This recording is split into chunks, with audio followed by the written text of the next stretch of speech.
Четвърти ден играеш, все още си жив. Да. Какво може да кажеш до тук за играта? Аз съм моряк, така че нямам много информация за другите и затова ми е малко по-сложно. Опитвам се да се нагодя спрямо какво другите са казали. Интересното е, че сега имаме трима човека, които твърдат една роля. До сега не се е случвало да имаме... Коя е тази роля? Велможа. И кои ги твърдат?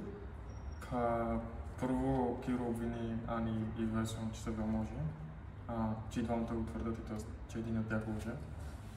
И това беше много съмнително, но допълнително двама други. Бабата казва, че се е свързала с Велможите и че е Ерик, така че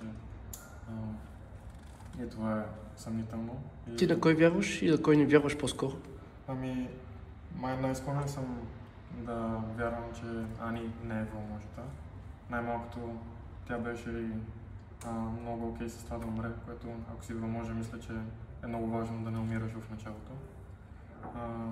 Май най-много вярвам на Ерик, че е Велможата. Той мисля, че беше от първите, които го каза.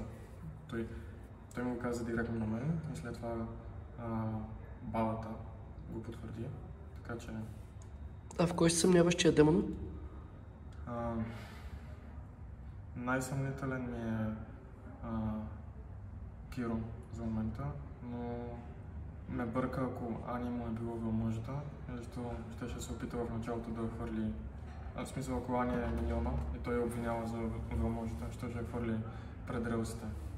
На кой си склонен да вярваш от играчите в момента? Най-много вярвам на Иван, защото той каза, че е клюкарката и когато клюкареше двата пъти, изглеждаше достоверно спрямо с това, което се е случило за сега с играта. Така че... Окей, благодаря.